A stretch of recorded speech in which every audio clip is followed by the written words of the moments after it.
Au Togo, aujourd'hui encore, des gens continuent de se cacher pour marier des enfants. Le drame de cette adolescente de 13 ans mariée trop tôt qui a fini par mettre fin à ses jours est encore bien présent dans les mémoires. Mais après l'indignation, une synergie d'action s'impose et pour Wildaf Togo, les femmes leaders y ont un rôle très important. C'est justement dans cette dynamique que le réseau Wildaf Togo et les femmes parlementaires se sont réunis ce mercredi à Lomé. L'objectif était de renchérir sur l'urgence de la lutte contre le mariage d'enfants, mais surtout de renforcer le plaidoyer politique et juridique.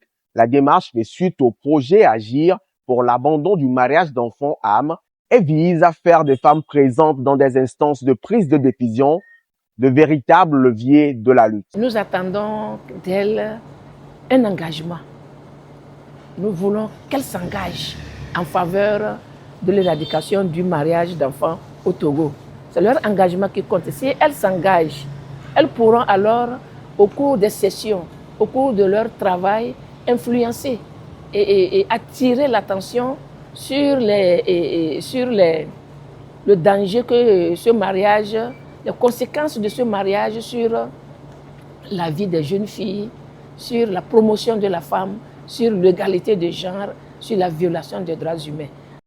L'un des sujets majeurs au cœur de cette rencontre, c'est l'urgence, selon Wildaf Togo, d'épurer le code de l'enfant de toutes les zones grises qui servent de brèche pour le mariage d'enfants.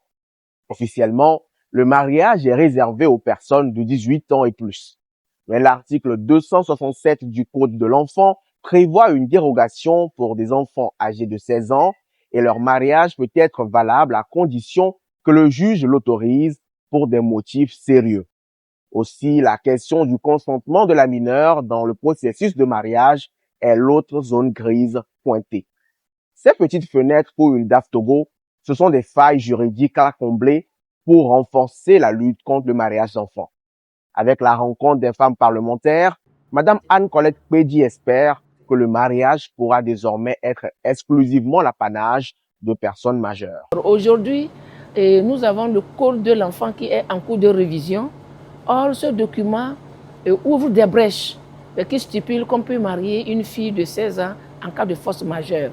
Et vu que le Code est en cours de révision, et nous disons que ces femmes qui ont une influence, ces femmes qui peuvent influencer les lois, les décisions, peuvent nous aider alors à faire changer cette disposition-là et aligner nos textes sur les conventions que notre pays a ratifiées par rapport à l'âge nuptial qui est de 18 ans.